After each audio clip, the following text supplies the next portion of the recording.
Also, Jenna Ortega was in this movie, and she's hot. Just throwing that out there. Hold on. Jenna Ortega, age. I didn't even think how old she my was. God. Hold on. I might be eating some goddamn crow I here. have. Jesus Born Christ, do we have to 2002. cancel She this is 22. You're safe. I'm Just safe. barely. I'm Just safe. barely. Whew. Whew.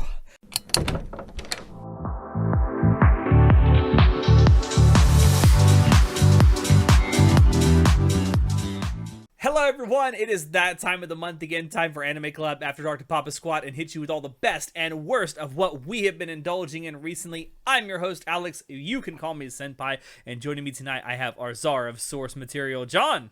Now I have to pee. I'm kidding. Liar. I was about to Liar. say. You lie as you breathe. No one knows this, but we've been recording for like 2 hours, and we didn't even start the episode. Just I know. bullshitting. There's a lot of people who don't know that, like, we don't just get on here and do our recordings. We usually bullshit for at least, an hour before we actually start the recording? Gotta get the I vibes try. right. I try to start within 30 minutes, but sometimes it just happens, and next thing you know, it's been 3 hours. And we're like, maybe we should start the episode. Yeah. We're not just hanging out.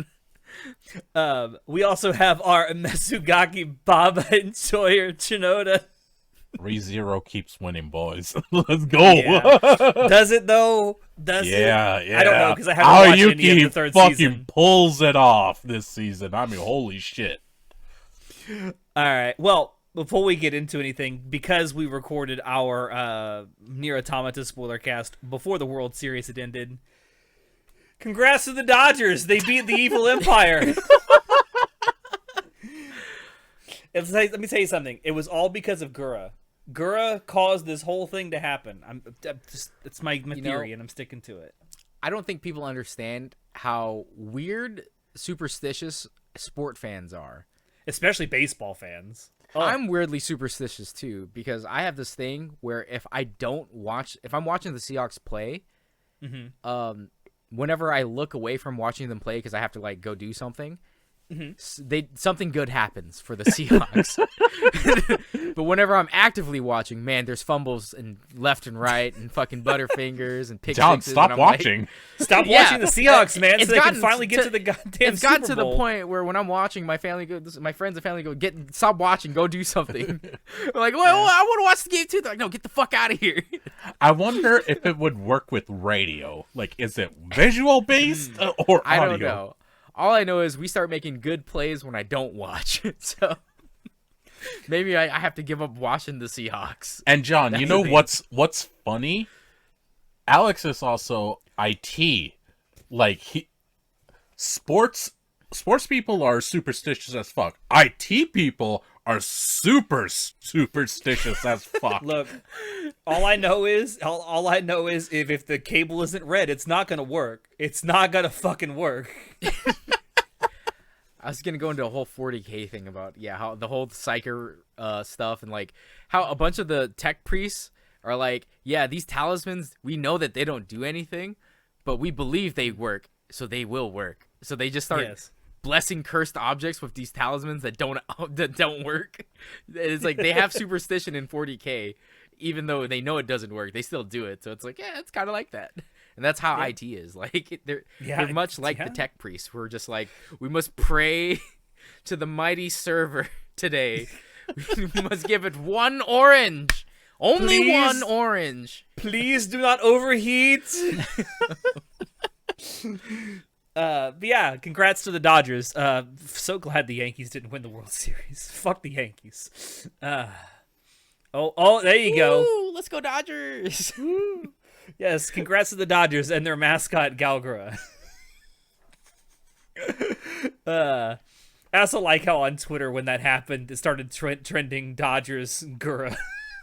And Gura was trending under the sports category. But anyway, let's talk about what we've been watching. I'm going to start out with something that is not anime. It's not even animated. Boo, get off the podcast. Would Shut you up. consider stop motion animated? Okay, yeah, there is some stop motion animation in this. So I guess It's there a is form some of animation. Is my point. It's a form of animation, so it's not entirely. Have you guys ever seen unanimated. Kubo and the Two Strings? Yes. good fucking- Yes, oh, amazing. shit. S I tier. love Kubo and the Two Strings. A lot of that is stop motion, but there's also actual animation in it. But Yeah. super cool. I Anyway. wouldn't consider stop motion animation. I consider stop motion to be its own thing. But it's called here's the stop deal. motion animation. It's called stop That's motion true. animation. It is a form of It's animation. a form of animation. That It's just is not drawn. true. If you don't hand draw the cells and overlay them to make them move, but you take individual pictures of things that you hand carve, like I'm not sure if anyone's ever actually done stop motion, but it takes a long time to do anything in stop It's motion. insanely long time, even I've for watched. a 30-second I've watched clip. I've watched like the behind the scenes stuff with Aardman, the people who do Wallace and Gromit. Mm-hmm. That shit is oh my god, that's so fucking tedious. There's a YouTube channel that makes like paper cutouts of stuff that's popular, like pop culture stuff, and Yeah. they do stop motion like dances and stuff with like idols, like VTubers and stuff, and just like character models and stuff like that. And they're That's little cool paper shit, cutouts, but they do stop motion with the little paper cutouts, but they have a clock running in the background, so you can see how long it takes them to do like a 30-minute scene. And it's like, wow, that took them like 16 hours. Damn. Yeah. But no, what I wanted to talk about was I saw Beetlejuice, the sequel to 1988's Beetlejuice, which is cleverly titled, I guess. If we have a third one, we're gonna summon him. Yeah, he's gonna start- I just realized I said his name 3 times. Fuck. But no, I wanted to talk about it because number one, it's not as good as the original. It's not better than the original either, but it's pretty good for a sequel that's over 30 years old. Hell, over 35 years old at this point. I haven't watched the original Beetlejuice since I was a kid, but I hadn't either. I remember for whatever reason, there's like these characters that were like run over and they're like flattened, and they scared the absolute shit out of me when I was a child. I have no idea why. You know, it's funny the kinda things wanna that scare you as a if I'm child gonna- like that. If I'm gonna rewatch, or if I'm gonna watch Beetlejuice, I'm gonna have to rewatch the original one now because it's been so long since I've seen it. But I specifically remember being terrified of Beetlejuice And because it had like really weird like scary practical effects.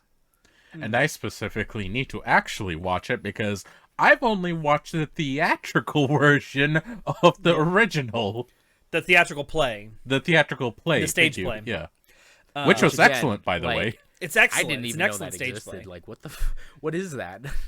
Yeah, it's a Does it last musical. Like, does it last Yeah. like an hour and a half like the original movie? Does it go through the entire movie? Pretty I much, think it's from what I think know. It's longer than I think it's longer than the actual movie, but that's probably because of set changing and stuff. Yeah, and the musicals and all that. Yeah. No, but I was gonna say it's funny that John brings that up. It's funny to me the things that scare you as a kid because Looney Tunes had me convinced that quicksand was going to be a constant challenge in my daily life as an adult. To be fair, that was a lot of us, and not just Looney Yeah. Tunes. No, I just never- like the I never- Bermuda Triangle. Yeah. As a kid, I thought the Bermuda Triangle was like this vast unknown field where ships go to just die. That Yeah. if you go Hey, into bro, it, you're same. never coming back out. And it's Yeah. like I learned recently, like within the last 2 years, that people travel through the Bermuda Triangle all the time. Like there's Yeah. actually no weird electrical interference I've stuff been- that happens there. And I'm like, I've what? been in and out of it all the time on cruise ships. It's Yeah, fine. It's yeah, fine. So, I don't know if weird. it's I don't fine. know. Just weird. Weird that as a kid I comparatively thought the fine. Bermuda Triangle would affect me more than it actually does, which is actually zero. It affects Yeah. me zero as an adult. But no, one thing that really struck me about this is that number one, a lot of the original actors came back to do this. Michael Keaton was back as Beetlejuice. Much like in the original film, this film is a little bit longer than the original. Mm-hmm. In the original film, he's only in the movie for 14 and a half minutes. In this one, he's in it for 17 minutes. Wow. It's crazy how much the title character is not in this movie, and it's still good. Let me ask this: does he still steal the spotlight whenever he Yes. is? He steals the scene every time he's on camera. 100%. Okay, good. Properly Michael done. Keaton, man, Michael Keaton has not lost anything as he's aged. He's still such a phenomenal actor, especially with like physical comedy. But no, they got like Catherine O'Hara was back, Winona Ryder was back. Also, Jenna Ortega was in this movie, and she's hot. Just throwing that out there. Hold on. Jenna Ortega age. I didn't even think how old Oh she my was. To be perfectly honest. Hold on. I might be I eating have- some goddamn crow I here. have. Jesus Born Christ, do we have to 2002. cancel She this is 22. episode? You're safe. I'm Just safe. barely. I'm Just safe. barely. Whew. Whew.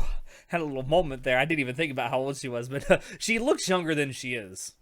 Alex! Okay. Oh my Oh, god! that's even worse. That is You're even you worse. idiot! You're not open your. To be fair, Michael Keaton looks younger than he is too. I had to look up her age because like I only know her from. I feel like everyone only knows her from Wednesday. Wednesday. That's like how she got super big. But she's been in a lot of stuff outside of Wednesday, I believe. Yeah. But yeah, that's why I was like, is she underage? Like she was playing Wednesday, who's supposed to be a teenager, so I don't know. To be fair, also Michael J. Fox was playing a goddamn teenager when he was in his late 20s in Back to the Future.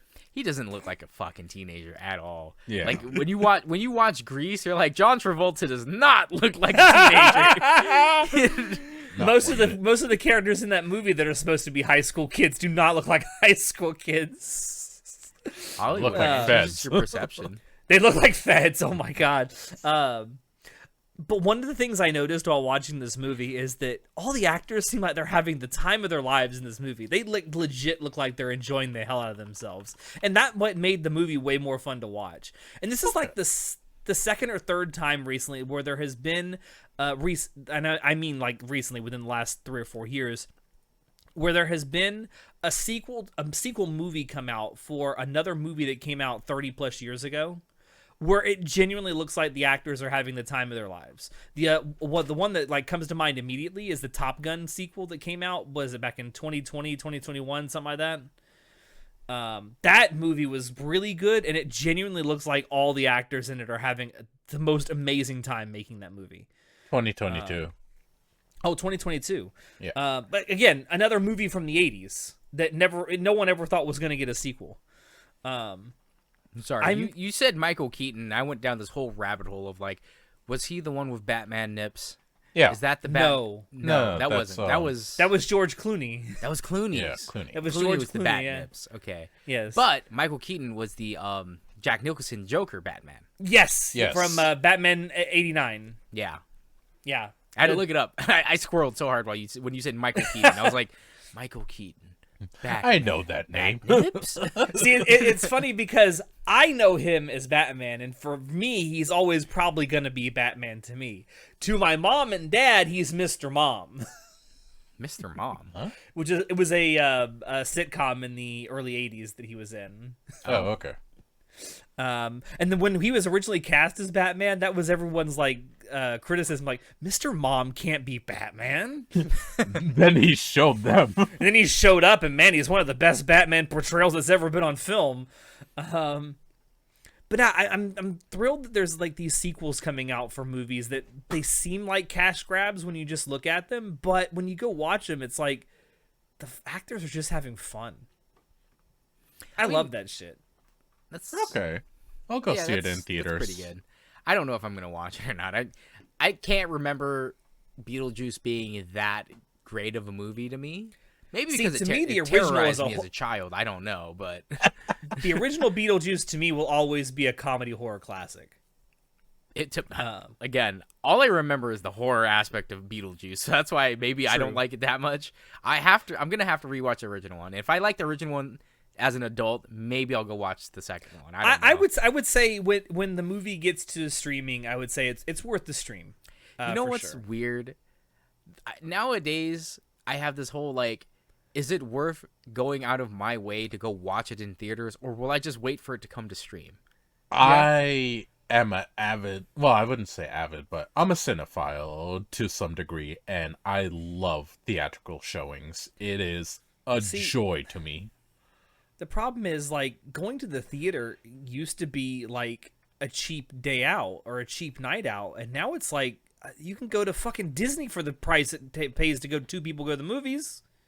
I don't know what movie theaters you go to, but there are movie theaters near me that if I go on like a Tuesday in the afternoon, it's only like $7. You're talking about Matinees. specific, like specific days, specific times. That's extremely specific. Like if we're talking about in general, like maybe you'll go once a month or whatever. If you go during on, like a prime Thursday, time Friday. on the weekend, like no duh, they're gonna charge exorbitant prices. Exactly. Exorbitant. Or like, exorbitant prices. let's say movie you're interested in, you want to avoid spoilers, so you want to go Right. there day 0, day that's, 1. That's my point. Like it used to be that if you wanted to watch a film, you had to watch it. Otherwise, you were gonna wait 3 months for it to come out on DVD. Then you'd have to buy it, and it's like, oh, that's a pain in the butt. Nowadays, it's like I can just wait the month and it'll be on streaming services by the end. And I've done that for a lot of Marvel stuff. Yeah. Recently, which is I think terrible, but at the same time, it's like, look, I think going to the movie theaters is kind of a drag. Unless I'm very excited to watch the movie. Don't get me wrong. I still like going to the movie theaters. Like doing Barbenheimer. Doing Barbie and Oppenheimer in the same day with my wife, where we watched the movie and then we had dinner and then we went to go watch the other movie. That was cool. I like doing that, and I adored both movies. Great day. For loved very watching different those. reasons. very, very different reasons. Great movies though, and it was a great day, and I did like going to the movie theaters. Yeah. But outside of me looking forward to movies, if it's not something that I'm excited to watch, but people are like, "Oh, you should go watch it," like something I don't already have an interest in, I don't care to wait to watch it. I'd rather just wait for streaming, and that's a weird thing, because before I used to go to the movies a lot more. I actually used to collect movie stubs when I was a kid. I did this up until I used to have them. Then I lost half of them, and I just like gave up on my collection. But I used to have movie stubs from from the 1990s when I first started going to movies. I collected this all the way through high school, and then I eventually lost all of them because I think they got washed or something. I don't remember. Something happened to them and I lost them. And I don't go anymore. But that was cool though. It's like and nowadays it's all on your phone. You don't even get the stubs anymore. I normally when I go, I get stubs because it's like you print them and stuff. Oh, you can buy digital ones like through Fandango and whatnot. Yeah. Or some of the movie theaters now, the theater chains have their own like digital storefronts now where you can buy tickets that way. The ones that I go to, they have like self-serve kiosks, which is that's terrible because automation taking away jobs, but a lot more people can buy tickets a lot faster by themselves. So I like that aspect of it, but they still print out physical tickets because I still like I don't know, the physical feel is pretty cool. But yeah, I used to watch a lot more like movies. It was maybe like every week I'd go, and then it started going to like maybe every 2 weeks, and then eventually went to like every month, and then I lost the movie tickets, and then COVID happened, and I was like, I don't want to go to movies anymore. It's just a drag. Yeah.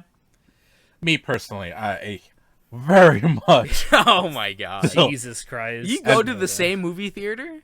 Yeah, bro. It's I the go most to different convenient and ones. best one. I go to different ones. I get it. Because I choose them based on how close they are to me, because I'm not always in the same spot. Like, I'm not always at home. I'm out in a different city or something.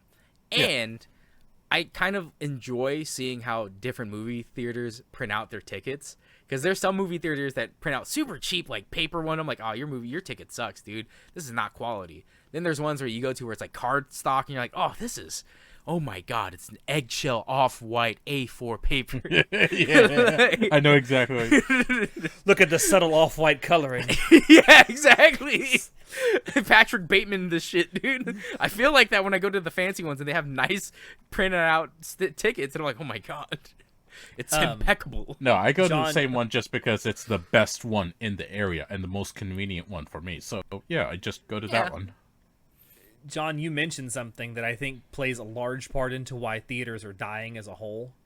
You can wait 2 months, 3 months, sometimes as little as a few weeks. And the movie's already on streaming. Yeah. Do you know how long you had to wait to watch Titanic on VHS?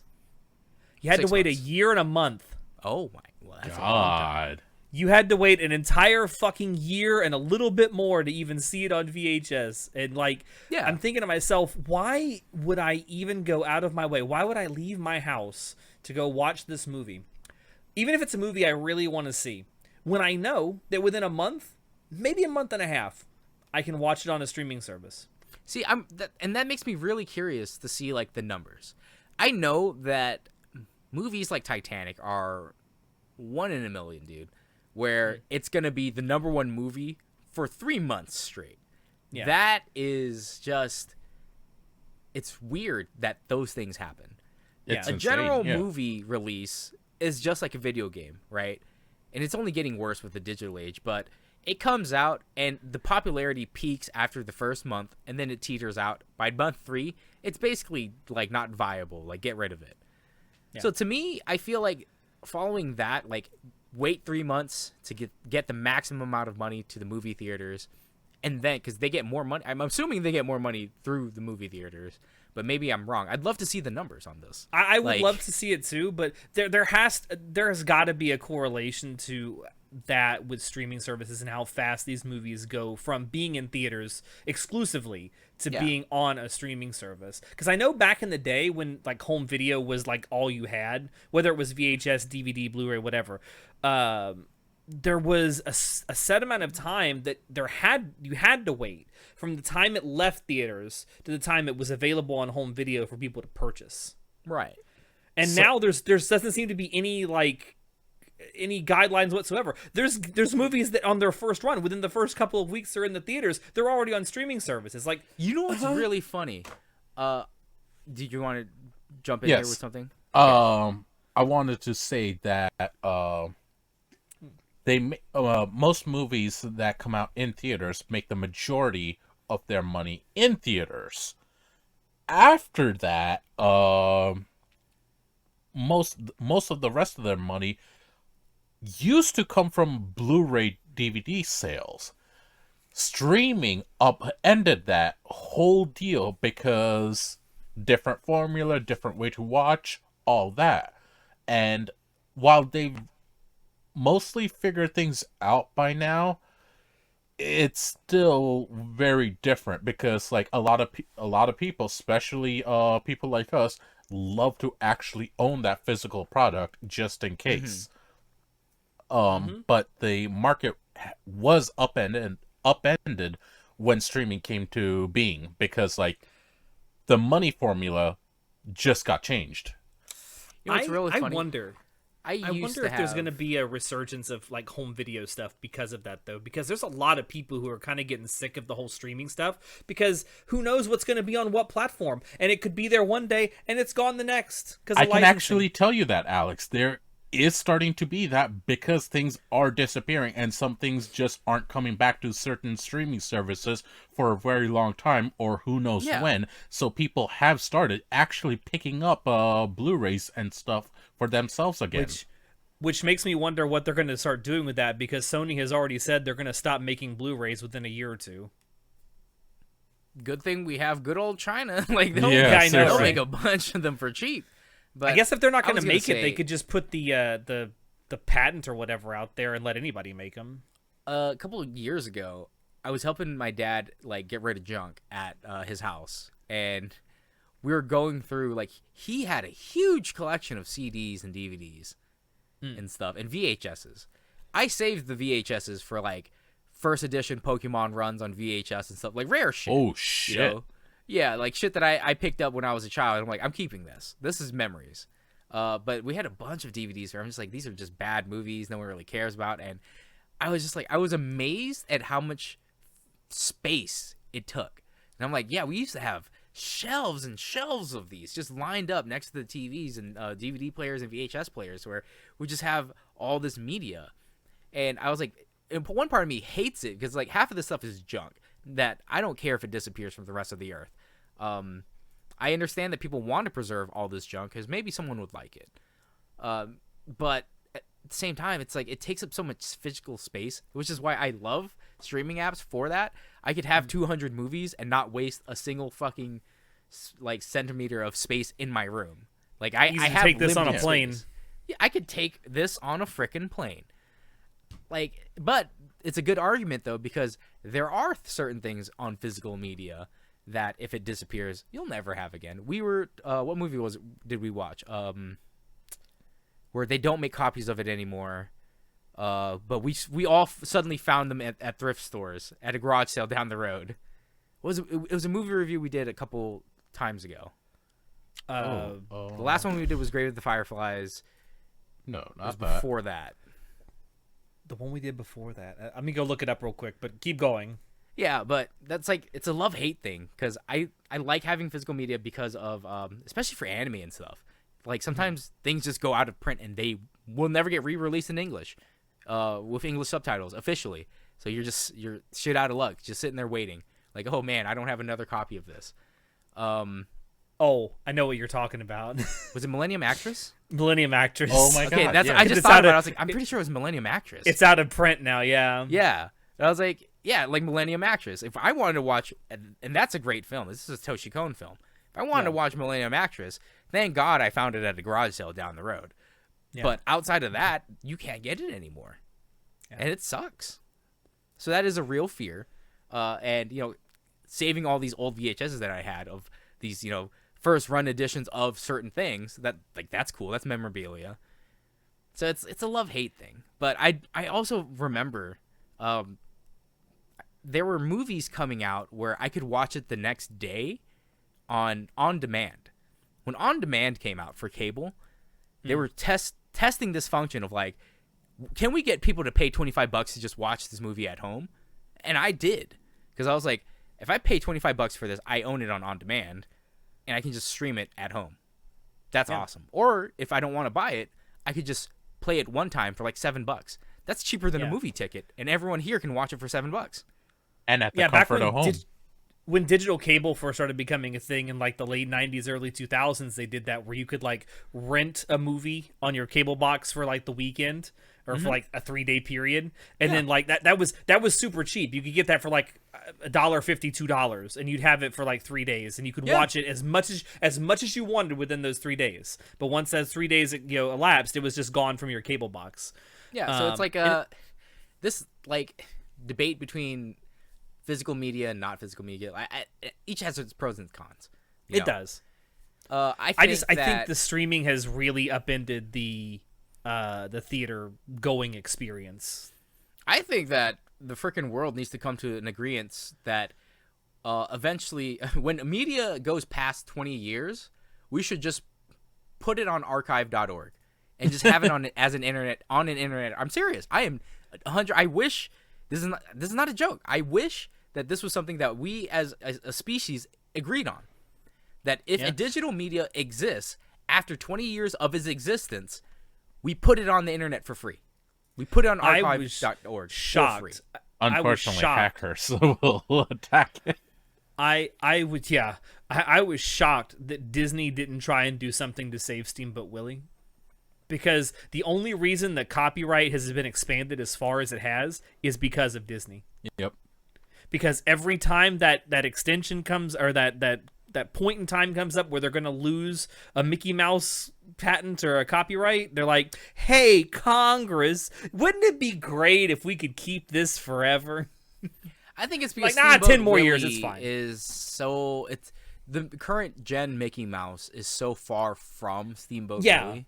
Like, that's why they're like, we don't really It's care. entirely because- two different characters, yeah. But I'm still because shocked that they let it go. The entire fan base of current gen Disney, which would be like millennials and below, only know one certain mouse.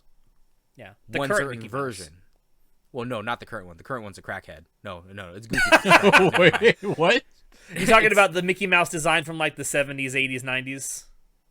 I know the 90s Mickey Mouse and early 2000s, but current gen Mickey is like, it's more cartoony, but I fear more for the Goofy character because he looks like a straight up crackhead. Jesus. Weird. They redesigned a lot of the Goofy classic dirty. characters. they redesigned a lot of the classic characters about 7 or 8 years ago, I think it was, and Something they all look like they're on different types of drugs. Yeah, they made the mouse like Mickey looks like he's on PCP. Jesus. they're like just more cartoony. And like I said, they made Goofy straight up a crackhead.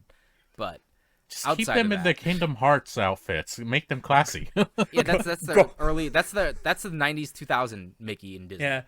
Gosh, But man, my you point got any is more of that that crap? style of Mickey Disney is what they want to be known for anyway. So it makes sense that they wouldn't expand on Steamboat Willie because they're like, who cares? Yeah. All the people who remember Steamboat Willie as being Mickey Mouse are all fucking dead. Yeah, but I'm just saying the reason you have the people you can blame for why copyright like periods are so long now is Disney. They're the ones that have lobbied Congress every single time that's come up, and they've succeeded every single time. Listen, you can blame Disney as much as you want, but as you sit there in your Disney-owned Teenage Mutant... Actually, hold on. Does Disney own Teenage They're owned Mutant by Ninja CBS. No, not Okay. by Disney. Yeah. Okay. I was Teenage like, Mutant Ninja you know what? Turtles owned by CBS. I thought they were, then I second-guessed myself. But yeah, I thought... Never mind. My joke will not land now. Well, I guess Paramount, but CBS, Paramount, whatever they're called now. Isn't Paramount But owned by anyway. Disney? No. Fox No? is now. Yeah, Fox, ESPN, Hulu. Not ESPN. They had to Yes. divide that, right? No. ESPN is owned by ESPN. Disney. ESPN is owned by Disney. Okay. Yeah. ABC. Anyway, we're an anime podcast. I know, Oh, right. We've talked about this for way too long. Anyway, going back, Beetlejuice. If you like the original, go watch it or wait for it to come out on streaming. It's a pretty darn good sequel. I really enjoyed it. Anyway, Okay. moving on. I'm going to talk about something from, I think it was last season. It might have been I'm pretty, yeah, it was last season. Why does no one remember me for my mid-ass adaptation? It was okay. I talked about this Ish. after watching episode 2, and I was like, I'm pretty excited for it. It looks really good. And then I got to episode 6. I didn't watch, so I just finished watching this a couple days ago, because I stopped watching it at episode 4, and then I kind of just left it on the back burner, and now I'm back from being in the mountains for a whole fucking month, and I was like, oh, maybe I'll catch up on all these anime. So I caught up on all the current airing anime, and I'm like, oh, I'll catch up on back burner anime. So I was just like, oh, I'm gonna go watch Why Does No One Remember Me? So then, episode 4 onwards, I'm like, it just gets progressively worse in its animation. And I'm just like, what happened here? Did you run out of budget all of a sudden? Like, It just got worse and worse. they just stopped animating. Like, there's running animations where they're like, it just looks really bad. There's no actual good drop shadows on there. Some of the combat sequences are just like JPEGs moving across a screen. Like Uzumaki? Yes. It wasn't that very bad. much. It wasn't that It bad. wasn't as bad as Uzumaki got, but my point was, it was worse. A lot, noticeably worse. And I'm like, what happened? Your first 2 episodes had excellent battle scenes. What happened here? Yeah, I don't know about excellent. Well, it was better. okay. It had better action sequences. Yeah. It's like they blew their budget and they said, nah, never mind. And I was just like, Why would you do this? Yeah, why would you do this? What the fuck? Because the action sequences later on get even better. Wouldn't you normally save for the end? Either that or save for something exciting you know is coming at some point. Yeah, so to me that was weird. But I finished watching it, and all I can say is I dropped the manga because I got to a point where I'm like, they're yapping too much, not fighting enough. And it was funny because I actually made that complaint, and you're like, I like the anime because they fight so much and don't yap as much. Yes. I made this complaint. Lo and manga, behold, they John, just- he might have been right about something for once in his life. I still like the anime more than the manga because they don't yap as much in the anime, and they were focusing more on the fights. And I was like, that's the coolest thing about this. It's Yeah. about the fights with the different races and their abilities. And then they just decided the one cool thing I liked about this anime, which was the animation, they decided to just throw that out the window. And so I was like, what happened here? Why would you do this? Because I remember distinctly that on Crunchyroll, on the second episode, it had a rating of like 4.7 or 4.8. It was pretty high. So then when I went back to watch it a couple days ago to finish it out, it was like 4.2. And I'm like, oh, what happened here? Oh no. Damn. Oh no. Yeah, and I was like, that's a pretty like deep drop for Crunchyroll standards. If anything lower than like, so on Crunchyroll's scale, 4.6 is like an okay show. 4.7 to 4.9 is like an amazing show. You'll never find a 5.0 show on Crunchyroll unless people like bought it. There's some that will do it during the beginning of the season, but they'll eventually get down because people will start hating it because they just hate it because it's popular.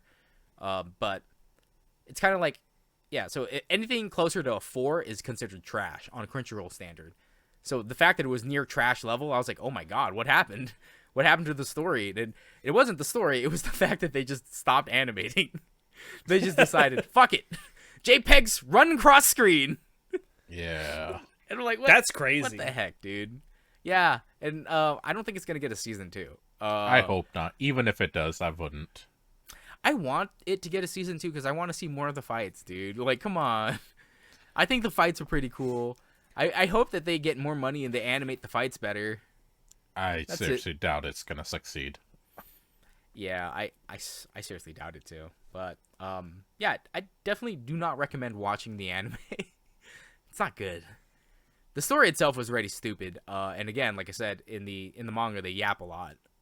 So I wouldn't even recommend going to read the manga, the source material, because it's boring. So, unfortunate. Moving on. Unfortunate indeed.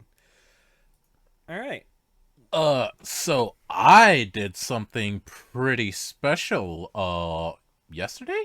Yeah, it was yesterday. It was yesterday when you told us about it. Yeah, I went to the theater, as we were talking about. Funny enough. To watch a showing of Osamu Tezuka's Metropolis, which I didn't know they were gonna show it that day. Like one day last week, I was just in the area. I was like, all right, let me just check what's playing over the next week. I need to figure out sometime. I want to go watch Beetlejuice, and lo and behold, I saw Tezuka's name. I'm like, huh? Excuse me? What is this? So I looked into it and I'm like, oh shit. It is actual adaptation of Tezuka's work Metropolis. And I went to watch it. It was done by Madhouse, made in 2001, if I remember correctly. Yeah. And decent film. Not great. The story wasn't like that great either, but like it definitely felt like the movie was made in like the 80s, I would say, like late 70s, early 80s. It was made in 2001, mind you, but like they dated it on purpose. And man, it was a fun watch. I felt like I was watching a much older school movie. I had a good time, and I was like, Tezuka, my man, thank you for making this. And I just saw like a lot of inspiration of what it gave to others. I'm just like, this is cool. It's a piece of history. John? You know, as beautiful as that is, I literally was like, Osamu Tezuka, who's that? I've heard that name before. Buddy! Astro Boy. And then Alex was like, Astro Boy. And I was like, okay, I know who that is. Now I know the name. You put the anime. I have only seen Astro Boy from Osamu Tezuka. I understand that he's a giant in the industry, not just because he was the first, but for other reasons. Yeah. But unfortunately, I'm a normie when it comes to this. I only know him for Astro Boy. No, I mean, that's completely fair, though. I know a little bit about this movie. I have seen it before. It is based on Osamu Tezuka's 1949 manga by the same name. And it is a loose adaptation, and a very loose adaptation, very loose, of the 1929 short film or silent film by Fritz Lang called Metropolis. Oh, I've actually talked about this film on the podcast before. Someone had asked a question on one of our WTFs about one of our favorite stories about lost media. And that silent film was a piece of lost media for a very long time, or at least the full cut of the film, until like the 1970s, where a film reel, like an almost complete film reel, was found in Argentina. so you're telling me a Metropolis is a Japanese person's fanfic of a Western Kinda. property. Kind of, yeah. So Osamu Tezuka sort of borrowed specific things from Metropolis. It's not like an adaptation. It's sort of a spiritual, Sequel? not a sequel, a send up of Metropolis, Okay. the silent film from 1929. It's probably one of the best silent films ever made. I think it is the first feature-length sci-fi film ever made, if I'm not mistaken. But my biggest issue with this movie, it's a fine film, don't get me wrong, and if you get a chance to watch it, you definitely should. The biggest issue is the anime adaptation borrows a lot more elements from Metropolis to the silent film, to the point where it tries to be an anime adaptation of the 1929 film rather than the manga. Oh, wow. I don't know why they decided to do this, because Tezuka, while taking a lot of plot elements from the silent film, told a mostly original story that's pretty good in the manga. Because it's a manga I have read. That's my only issue with it. It's still a good film in and of itself. I just wish the film adaptation had actually been an adaptation of the manga. Like a more direct adaptation of the manga. That's fair. That's my only issue with it. And I also think that it's trying to, the anime film, is trying to be an adaptation of something that's great for the time that it came out. Okay. Which is, obviously, anytime you do a remake of something like that is going to be a problem you run into. Yeah. Which, yeah, no, that's it for me. I don't have much more to say about it. Good film. Watch it. I will say one thing I will say in the anime film's defense. This came out at a time when Madhouse was not a very well-regarded studio, and it's actually a really good movie. Yeah, from this was Madhouse. like early This is days early of Madhouse? Early 2000s Madhouse was not the best. Yeah. Really? It Yeah, had bro. a lot of misses in the early 2000s. I gotta look up their maybe we should do a studio retrospective on Madhouse. I would love to at some point. Yeah, for sure. We do a compilation because all I remember from Madhouse is the stuff I like and then the stuff that I hated. And the stuff I hated is like the And newer Overlord is in both of those lists. stuff. Overlord is in both of those lists right now. Listen, We'll talk about I- Overlord later. I'm going to talk about Overlord in about 5 days when I go watch the movie, but Yeah, let's go. Hey, John. Guess what this did is? you buy it too? Nice. I have it right here. Also, no, this was not in the early days of Madhouse. Madhouse was founded in 1972. God, is it that old, really? Yes, it is a wild. 52-year-old anime studio. What am I thinking of that was early 2000s then? Whatever, we'll find it later. But anyway, Alex, your turn. It's a fine film, and if you get a chance to watch it, you should watch it. All right, what is next on my list? Demon Lord 2099. Let me tell Yeah, you about how boy. much. Let me tell you about how much I was not expecting to love this anime as much as I am. Holy shit. I love so much about this anime. First of all, Are you caught up to it? Yes. I've watched the first 4 episodes that are out. I think there are only 4 episodes that are out currently, right? Yes. Yeah. Then you would be caught up. Yeah. Okay. I am pleasantly surprised that Toa made another appearance. TMT. I went to go read the manga after I was just curious to see like what did they put in here, because I don't think that when this manga was being published VTubers were a thing yet. Mm-hmm. So the Toa thing is completely anime original, Okay. Oh, okay. That's cool. That makes sense. like even in concept, because when Veldora whatever the Veld. character's name, Veld. Yeah. Veltol Velvet Velsvold. Yeah, Vel. When Vel goes to the thing and the thing gets hacked, the boards and stuff, Toa is not actually on there. Okay. And It's just like it's a random Is it display. originally a manga or is it a light novel? I don't know, but I did go check out the manga, just like the first chapter, Okay. to see like, because I just want to see like, did they actually put this in there? Like, why? Who did this? But apparently, the Toa thing was just a coincidental anime only thing, and I was like, that's kind of funny. So the people who make it obviously are fans of Toa, which is fine, you know. Okay. Toa's the angel of Hololive, as we all know. Yeah, the only angel, right? Because the only other angel. one's a gorilla. Yeah, don't say that. She's gonna kill you. Now, I'm looking here on Mal. Apparently, the light novel adaptation started in January of 2021, and there's 2 manga adaptations listed, or 2 manga listed. One started in November of 2021 and ran to June of 2022, and the other one started only in March of 2023. I don't know. I don't know which what the one I read. difference is between the two. No idea. I wonder if the light novel had to be the first one then.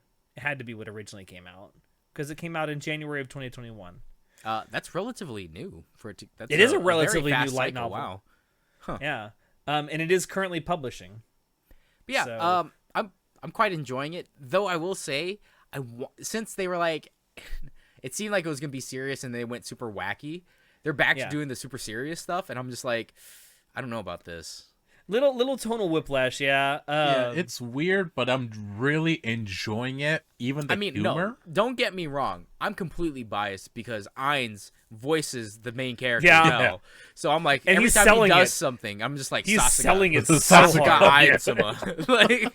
Like, I will never stop praising this man for just being himself and having this voice. Sasuga Bro Ainz. It's just big dick energy.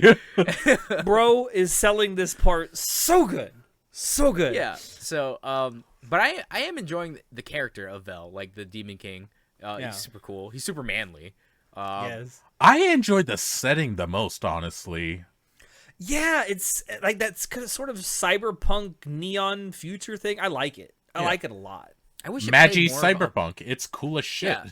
I just wish it played a bigger part in the story so far. Like, I don't know.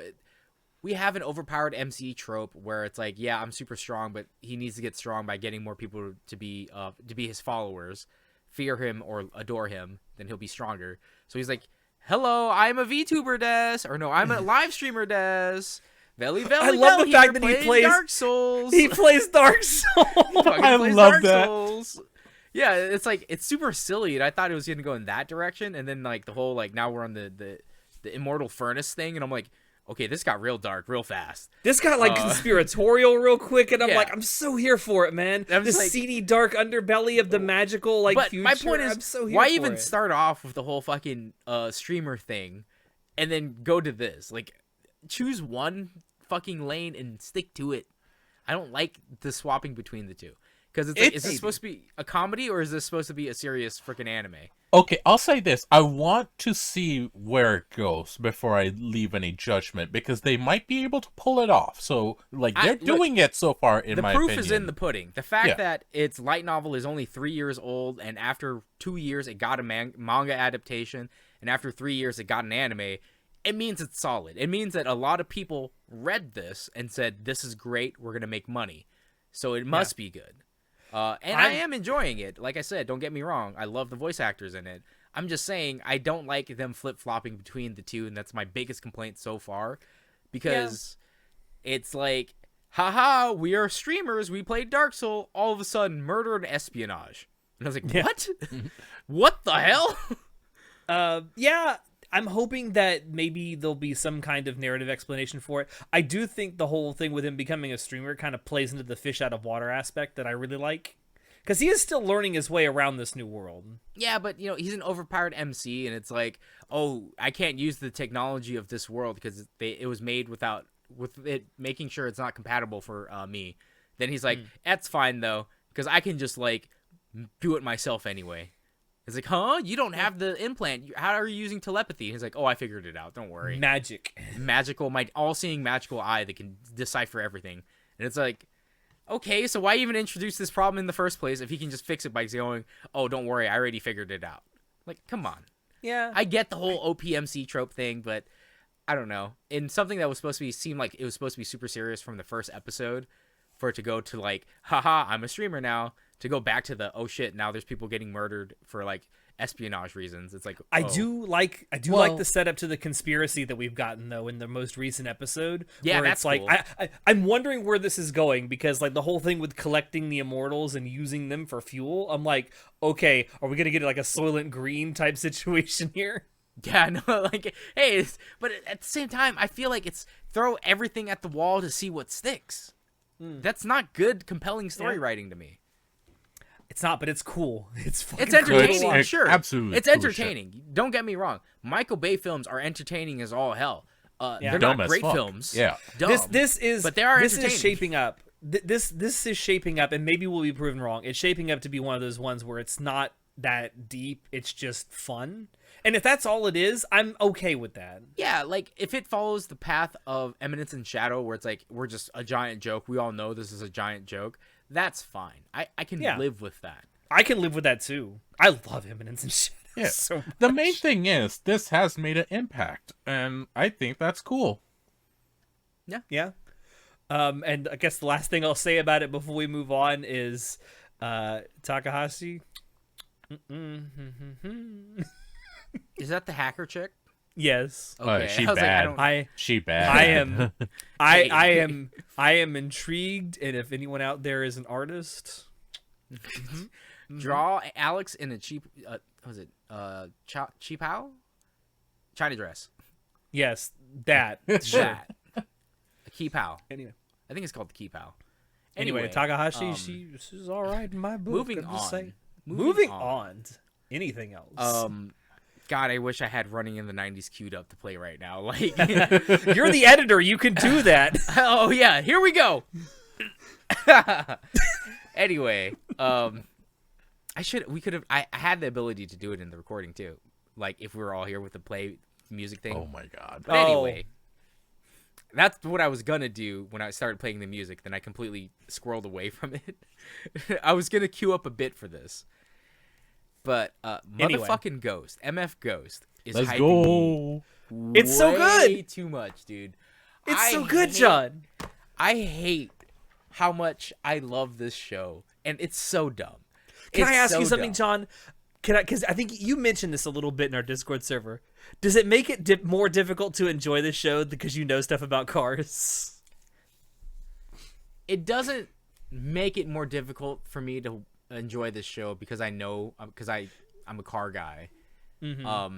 Because like I said, the whole grip to weight ratio thing is a cool concept. It's a thing. It's a real thing. It is a real thing, a real world thing, and it makes sense why these cars can compete with each other. But that's only in theory, right? Like the only reason a fucking BRZ could compete with a fucking modified Cayman is because of random bullshit where it's like he's maximizing his actual grip to weight ratio, and because he's doing that, he's hugging these corners and shaving these Either seconds. that or the person that came in is just a really shitty driver. Apparently, no, the Cayman driver is the cyborg guy, the German cyborg, Yeah, or yeah. whatever. So he's supposed to be like this perfectionist machinist guy, but it's like, okay, in reality, his gear is way too strong. But it has a good point though that your horsepower doesn't matter. Anyway, this show is about drifting, and racing, and it brings out the car nerd in me because I used to be super Me too. I used to be super into JDM. I got Bro. into Initial D. I was all about drifting and shit like that. I love S2000s. I love NSXs. My dad owned a BRZ, and he let me borrow it once, and then he caught me. Then he looked at the tires after I gave it back to us. You were drifting in my car. I was like, shit! I want so badly for the English dub of this to just fucking write characters for like James May, Jeremy Clarkson, and Richard Hammond to show up. That would be so that would great. be so cool. Oh man, I want them in the fucking show so bad. So I didn't start watching MF Ghost until I came back from my month in the woods. So because I knew the minute I started MF Ghost with how it was with season 1, I'd be wanting to watch the next episode immediately. And every week I'm like, I need the next episode of MF Ghost. So I was like, I'm going to wait. I'm going to wait until I can't wait no more. And then I'll watch MF Ghost.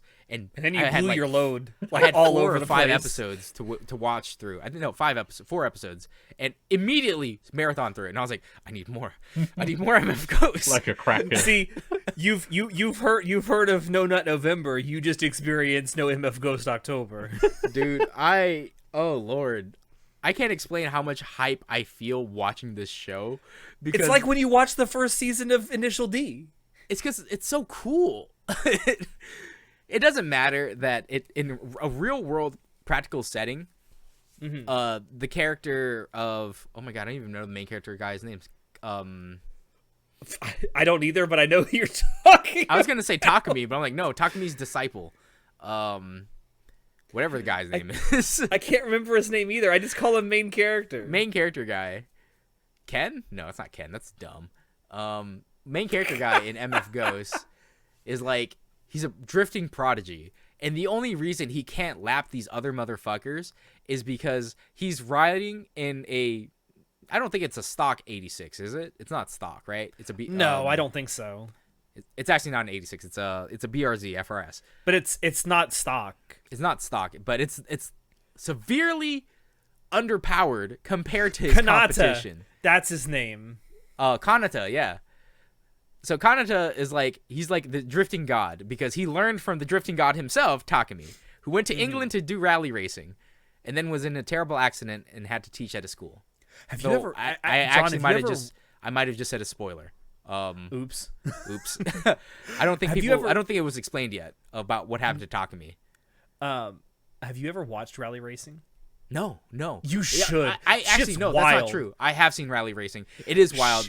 It's Shit's because wild. what's more wild is how close people get to the fucking tracks and always get Yes. smacked by cars. And I'm like, holy shit, dude. Rally racing is so much fun to watch. Yeah, so like it's so fun watching MF Ghost because one, the Eurobeat is they still have Eurobeat in there. Amazing. Love it. Love Eurobeat. Unironically love Eurobeat. No idea why. It makes me hype as fuck. Secondly, I like cars. There's a Skyline in there. They got the Lotus. Like I said, they got that the 911 Cayman. But all these cars should be There's a fucking is there a Huracan there? There's not a Huracan, right? Not one. One of the guys doesn't have a Huracan. He has a Lamborghini. I don't know which one it is. It's a Lamborghini, but it's not a Huracan. It's not a Huracan. I don't know. Chinoda, are your eyes just like glossing over as we talk about cars? Oh no, It's no, not I'm an- enjoying this. It's not an I Aventador, don't is it? care for it, but I'm enjoying it. It's not Like an Aventador, is it? all my friends are gearheads as well, so I'm like the one person that's not into it. Okay. Yeah, Let me like take you to a race sometime. We'll turn you into a gearhead. let me talk about how we're the weirdest anime podcast where we have We talk about a lot of stuff besides anime. we love anime, but also like cars, guns, hunting. Oh, hold on. Sweet That's talkers. all weeb shit. That is all weeb shit. I don't think hunting and Not hunting. sports are weeb stuff. Like completely weeb stuff. John and I talk about football all the We time. talk about football, baseball. Sometimes we talk about basketball. I don't have a basketball team anymore, so I really can't talk about it too much. Shame. But yeah, just watching MF Ghost, I get so hyped just watching the races, and it always ends on a fucking cliffhanger. It always does. Every single Every fucking time. week, and I It's knew like that. watching a fucking episode of Dragon Ball Z every single fucking week. Yeah, I'm just like, outside of the fact that there is still archaic writing in MF Ghost, the most problematic thing is that there's specifically, like, I believe the number one driver guy is it's him. He likes dating girls who are 17, even though he's like 24 or 23 or whatever, or 20 So something. normal driver stuff. the- Yeah. It's the best thing about high school girls. I get older, they're still the same age. All right. All right. I hate it. So that is still in the book, in the manga and in the anime. Let it be known, age of consent is 16 in Japan. It Yeah. used to be 14 or something like that. It's now 16. And it's normal for them to have high schooler girls date college guys. It is normal. It is a normal thing. And it's worth noting that this dude is not like in his 40s or 50s doing this. Yeah. So, that being said, I if people have a problem with that, you'll definitely hate MF Ghost. But let me tell you how that's not the main focus of the story. It's about these damn cars. It's and about how, these cars go noom. Well, the thing, like, Initial D, I loved because it's about this underdog racer who has a advantage at downhill racing. He's the best downhill racer because he can drift. He has all these technical skills. Yeah. And like the cars don't matter, can't compete because it's about the technical skills on these hairpin turns, drifts. In this one, it's the opposite, where the driver is better than everyone else. He has the skills of a god. However, he's racing as an underdog because his car is so underpowered. Like, there's no way that a BRZ FRS could compete with a 911 Cayman in a straightaway. And they mentioned that in the fucking show. They're like, yeah, just because I shaved off 3 seconds doing the drifting around these parts, when I get to that straightaway, my Cayman's gonna lap you, bro. It's definitely gonna lap you. Those 3 seconds that you just made up are about to get obliterated in this straightaway. But they pull off some random bullshit of like, oh, there's snow from Mount Fuji over here, or there's ash from Mount Fuji over here covering the road, so there's less grip on the tires, so the racers can't actually go full send, so they can't go down the straightaway. But here comes Kanata. Oh my god, he's crazy. He doesn't have a fucking drift control on. Oh, traction control. He's just drifting through by himself, and it's like, dude, that's so wild.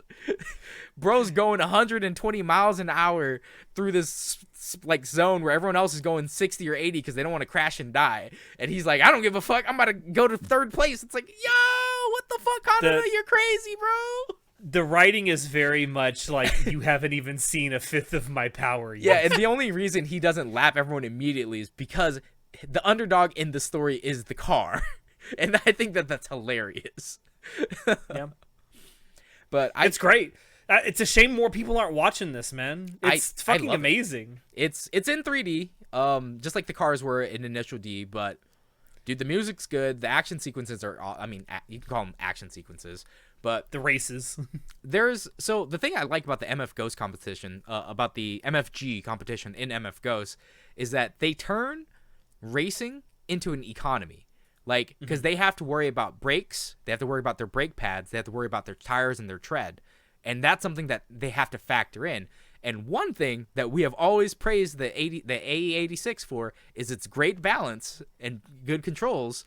So that way you can equally use all traction on all tires. And they bring that back into this one, baby. And I love it. I absolutely adore that. Because Project 86, when we made the BRZ FRS, was named Project 86 because this is the spiritual successor to the 86 Truno, to the Corolla. Yeah. Amazing. Yeah. I love these details. And it's like, it's making me giddy because it's like, oh, I'm like a middle school kid again, experiencing drifting anime for the first time. It makes me feel so youthful. Do you know what's funny is that whole economy thing plays into real world racing too? Because in Formula One, each team is only allotted a certain amount of engines per season, and when you use them up, when you use them up, you're fucked. I didn't know that. See, I don't watch F1 or anything like that. I watch like MotoGP. They do that to do cost cutting, because obviously if they didn't, then the rich teams would just bring a brand new engine every week. So you're forced to reuse engines that you race with. Mm-hmm. And then after you have to be economical because you have a set amount of engines that you use per season, and if you go over, I mean, yeah, you can use one, but you're going to get a massive monetary fine if you do. See, and that's what I love about MF Ghost. That's what I like about a lot of video games too. When you introduce an interesting economy where you have to balance stuff like that, it's awesome, dude. Because it adds another level of complexity to it. Like you've got the technical skills of the people involved in your sport, right? Like drifting or in an esport or in your actual driving. Then you've got the actual performance of your vehicles, the performance of your gear. You've got teams. Now you have an economy that you have to worry about. You have to make them last. Yeah, I love that. I love all that shit. There was an anime that had all these elements like 2 or 3 seasons ago that I actually enjoyed. God, what was it? Was it a racing anime as well? Was it Overtake? Yeah, that's what it was. I didn't watch Overtake. It had every single one of these elements that you're talking about. It was F4, right? I think it was F4, F3 or something like that. Maybe I'll watch Overtake. Literally, every single element you just talked about, it has those, and they make a point out of it. Like, it all mattered. I'm shocked I was able to pull that name out of my ass. Holy shit. Yeah, thank you. That aired during this first season of MF Ghost, too, I believe. Yes, it did. It was the double racing season. And then the season before that, they had that one about the photography racing thing. I don't know. I remember that, but that wasn't as good. Photography racing? I don't know. What? I forget what it's called, but It Anyway, was like there was like 2 seasons in a row where there were like anime about racing. Anyway, MF Ghost is awesome. I love it. Anyone who loved amazing. Initial D, you'll love MF Ghost. It's actually a sequel to it. Unfortunately, we don't follow Takumi anymore. Takumi. However, the announcer in MF Ghost, I said this before when I talked about MF Ghost the first season. The announcer in MF Ghost is the same guy who voiced Takumi. So it's like he's there anyway. And the narrator announcer guy is like there every episode. So I love that aspect, okay? That's awesome. I'm telling you, man, just have the Top Gear guys show up. It'll be even better. That would be hilarious. They were in Phineas and Ferb. What? Were they?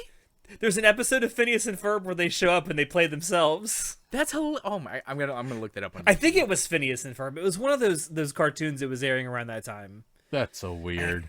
I think it was Phineas and Ferb. Did But you know anyway. apparently it's coming back? What? Yes. Yeah. I have heard that. Yeah, No, Phineas yeah. and Ferb. I thought there was a different show that was made by the same creator. That's set in the same universe as Phineas and Nah, Ferb. Phineas and Ferb coming back, my dude. Oh, okay. Are they gonna be in college? I have That I no don't clue. know. I don't care. Isn't that where it ended off or something? Where they're like, I think. there's like that fake out episode where it's like, it's a what if scenario of when Phineas and Ferb grow up and go to college or whatever, and then they had the last episode.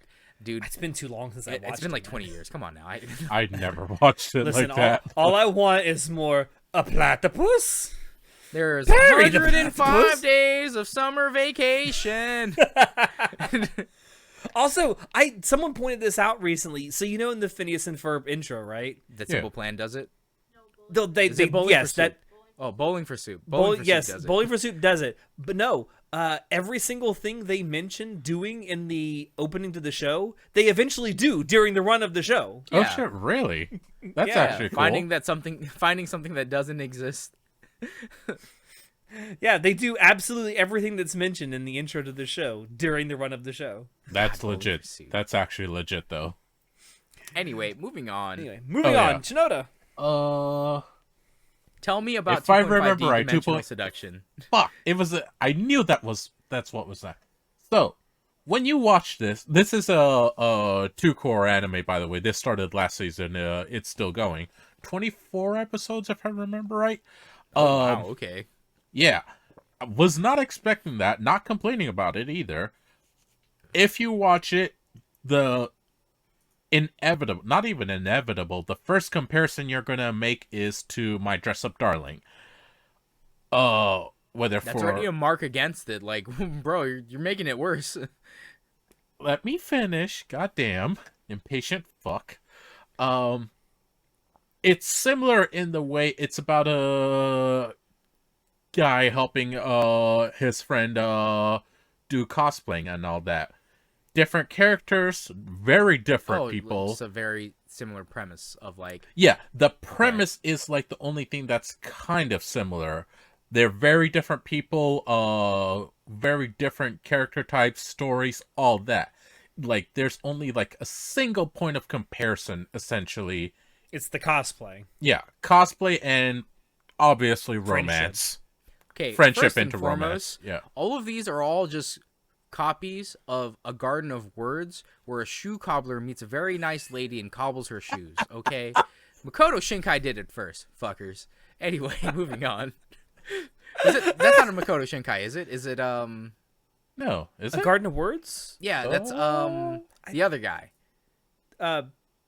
The other guy. Thank you very much. The guy who Mamoru made Bell. Hosoda?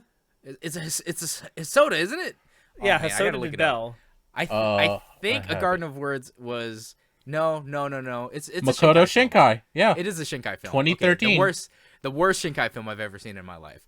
But It's about super feet. pretty. Fuck you, man. It's super it looks pretty. great. However, it's about feet, so maybe Yeah, Alex would Alex be loves it. like, loves Oh, I've watched it. Listen, I've watched it. The feet shots in there, beautiful. He watches it I'm saying multiple times. Makoto Shinkai made A Garden of Words for one specific type of person. I don't. Maybe this is explaining too much about myself. I don't mean to alarm either of you or any of our listeners, but I have a folder on my computer that's literally just screenshots of feet in anime. Okay. We got enough evidence. Move in. This is a fucking long con. I've been an operative with the FBI. I've been in the alphabet agency this entire time. I make no apologies for the man that I have become. Anyway, 2.5D. Hi, Mom! 2.5D dimensional seduction. They borrow from Dress Up Darling in the setting. But how is it Jesus different? Christ. What makes it good? Is it even good? Are you enjoying it? I can't even say that.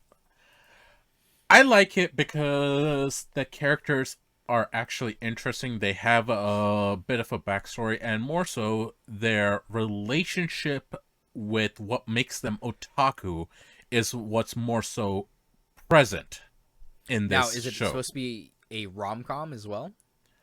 Not too much calm. A little bit drama, actually, but not even too much romance either. Like, it's there peppered in here and there. Yeah, a very little bit. Like, to the point where you're like, why is there a romance tag here? Like, there's one girl that definitely has a crush on him, his childhood friend, but like that's it. Otherwise, like most of the cast in this show are actually in love with their characters that they cosplay or just love. They're fucking weebs. Like, they are straight up weebs in this. And that's what it's more so about. Just about them going to conventions and well, not conventions, but like events and cosplaying and all that.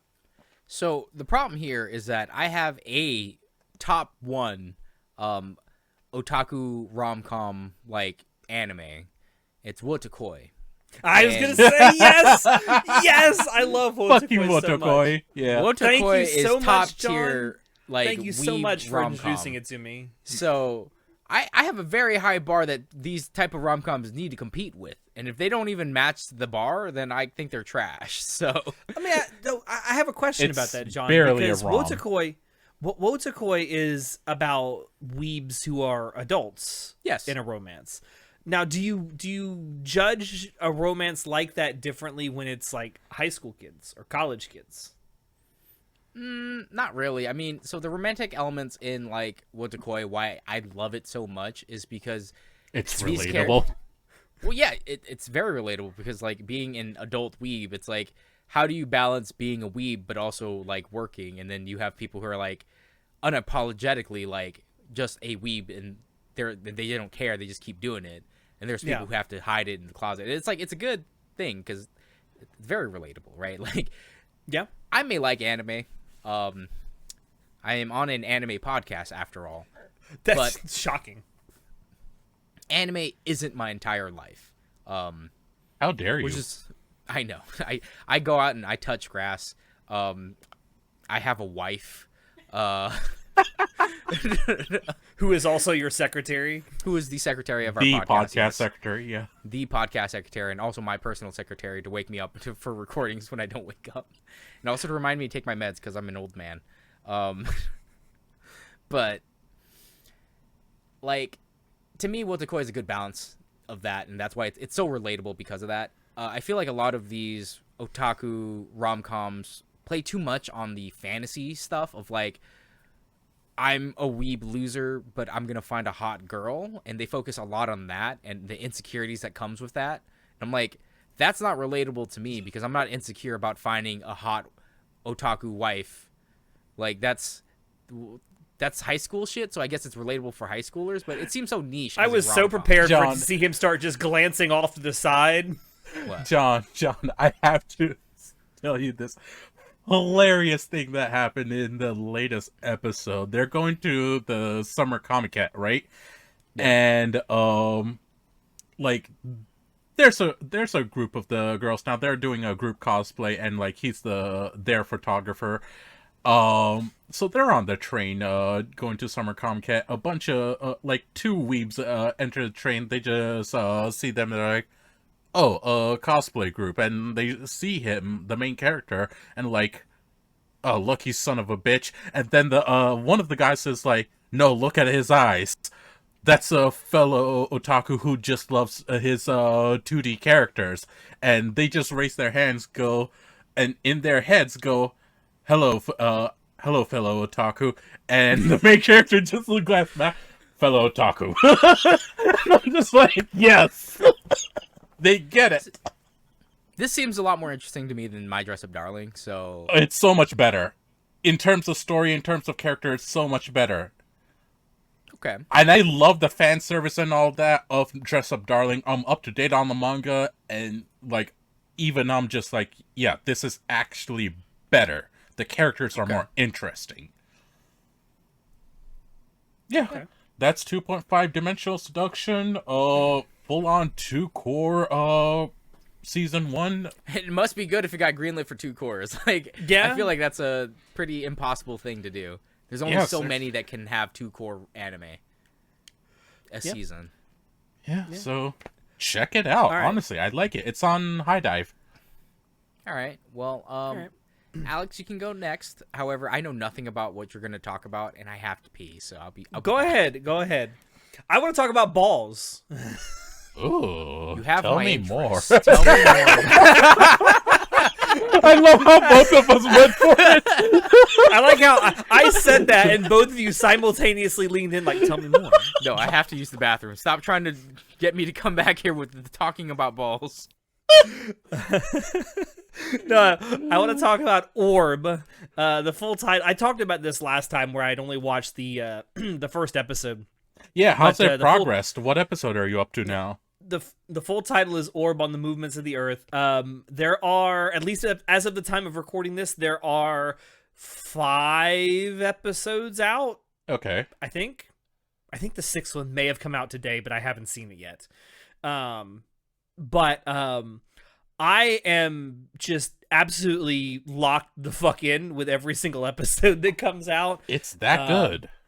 Yes, and I am definitely not the only person that thinks this. So there's still not that many people watching it comparatively on Mal, but about a week or 2 weeks ago, rather, I checked in on it, and it was at like maybe the 21st most watched thing this season. Okay, wow. I've seen it pretty highly rated on the weekly ratings on different services, so yeah, it's definitely got and traction. now it's like and now I think it's up to like the top 10, top 12 on Mal. Wow. Sitting at an 8.24, and apparently 63,000 people are watching it. Jesus. So yeah, it's gone up substantially in terms of its popularity, at least by number of people watching it. Where's it in airing? the last few weeks? Netflix. Ugh. And it's airing weekly on Netflix. Oh, okay. So I mean it's certainly new for Netflix. Congratulations, Netflix. Like I said last time, it only took you a few years, but you figured it out. Good job. But no, I am locked in so much when I watch this. So I mentioned it last time. This is sort of a historical period drama, and it focuses on people that are trying to research and educate people on the heliocentrism model of the universe. Basically, that the sun is the center of our solar system and Earth moves around it, instead of how it was taught for a long time that Earth is at the center of the universe and everything moves around it. Arrogance of Ostensibly, humanity. I mean, ostensibly, this seems like it takes a lot of inspiration from like the life of Galileo, who was persecuted by the church for teaching this. And the latest episode that I've watched, the latest episodes that I've watched, really flipped the script, because there is a main character who you're introduced to in the first like 3 episodes who you think is going to be the main character through all of it, and he is not. Apparently we're going to like go through different periods where we're following different people who are kind of doing the same thing. Where they're all like learning about like heliocentrism and like these whole astronomical theories. Do you think we'll get to Galileo eventually? This is a very fictionalized thing. Like, it takes place in a fictional country. Oh, okay. And they do mention like real life historical people, but the people are fictional that we've seen so far in the story. They mention historical people who are real, like Aristotle and Seneca and all those people. But it's like that time period, though. like that Galileo's like time period is where we're in. Like that's the setting. And they go into a lot of like the mathematics and the actual physics of how all this works and how people were figuring it out. Like in one of the recent episodes, there's a guy that you see who is like an amateur astronomer who's sitting there like charting every single day the position of Mars in the night sky and seeing how like it doesn't seem to move around the Earth so much as it seems to move in a circle around constellations that they've charted. And they're trying to figure like, well, if it's supposed to be orbiting around the Earth, why is it moving in circles? It's so fascinating to watch because like I said, it borrows a lot from real life stuff, and it shows how paranoid people who were like scientifically minded back then and were actually looking into this were about being public about what they were doing. Yeah, because it was heresy in those days. It was. And you actually see like, because like one of the big antagonists in the show so far is like been the church, and specifically a couple people within the church that hunt down these people who are classified as heretics. I don't know. There was no marketing that seemed to be, or very little marketing that seemed to be done for this anime. More people should be watching this because it's so fucking good. It's Madhouse. It looks great. Obviously, with being this about astronomy, you see a lot of like stuff with the night sky, like these beautiful panning shots of the night sky, just beautiful like, Vista shots. Oh my god, they're so beautiful and so detailed too. Holy shit! Like screensaver good? Yes. Oh yes. Wow, okay. They have a lot of detail and a lot of love has gone into this background art, like a ton of it. I don't know where this is going, like in terms of the story of the characters themselves. We still But talking about I balls? yes, we're still talking about balls. Welcome back, John. Yeah, John you'd probably like this anime. If you liked Apothecary Diaries because of like this historical setting and stuff, you'd probably like this. I liked Apothecary Diaries because Mao Mao is so fucking cute, and also Ali Yuki's an amazing voice actor. Not so much that it's a historical drama setting. I think it's a nice touch. I think that it did it well. Like if you're gonna do like stage setting like that, do it well. Yeah, I appreciate that, but not just because it's a period drama. Fair enough. I think you'd still like it though because it is very interesting. You learn a lot about astronomy. Yeah, just from this what was the flat Earth thing, right? Yeah, it's about people who are realizing that the Earth might not actually revolve or be the center of the universe, and we might actually revolve around the sun. And it's showing like I mentioned to Chinoda about how like the story is taking great pains to show like the mathematics and the physics behind it and how people figured this out. Yeah, okay. Without like tools like the tools we have today. Honestly, it's actually sounds super interesting. I'll definitely have to start on it this week. I give it a try. I mean, the first 3 episodes are really good, and then at the end of the 3rd episode, there's like this thing you don't see coming, and it's like, oh shit, we're gonna follow completely new people now. The person I thought was the main character might not actually be the main character at all. You got one of the fake out MCs. I hate shows that do that. I feel like maybe the first 3 episodes are the prologue to the story, and we might be the main characters that we've been introduced to now, and in the most recent episodes might be the main characters going forward. Mm-hmm. Because at the end of episode 3, there's a 10-year time skip. So I don't know. I'm thoroughly enjoying it. Like I said to Chinoda while you were gone, John, I am locked the fuck in every time I watch an episode of this. Okay. And more people need to watch this. It's gone from like the 21st most watched thing to like the 10th or 11th most watched thing on Mao. Oh, at least people are. So more people are watching, and it's sitting at an 8.24. Maybe I'll check it out. It's really good. Check it out. Okay. John. Yes. TikTok, though? I don't think it's bad. That much brain rot. Dude, Demon Lord retry. R. Same show. God, we're old. pirate jokes. Dude, I talked about it last episode where The pacing is super off. Don't get me wrong, Demon Lord Retry R, which is the second manga, because the first one, Demon Lord Retry, ends, and then Retry R is the second one. Kind of how Tokyo Ghoul and Tokyo Ghoul Re did a thing, where it ends Tokyo Ghoul and then goes into Tokyo Ghoul Re. It's a different manga. But I feel like the pacing is out of whack, and it feels like TikTok decided to make an anime. It's like that type of brain-rotted like pacing where I don't need to actually worry about pacing. We just have to worry about how entertaining it is in 30-second segments. I want to like the anime because I like the manga. But holy shit, like, did they just fuck it all up, dude? What happened to the pacing?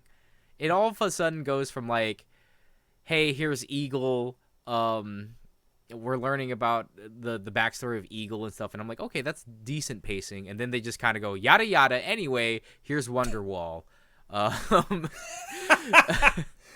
No, they yada yada over a bunch of shit, and then all of a sudden, like, oh, now we're getting to the part where she gets saved, and it's like, what happened in between? There's supposed to be stuff in between this that the Demon Lord is supposed to be doing in the background.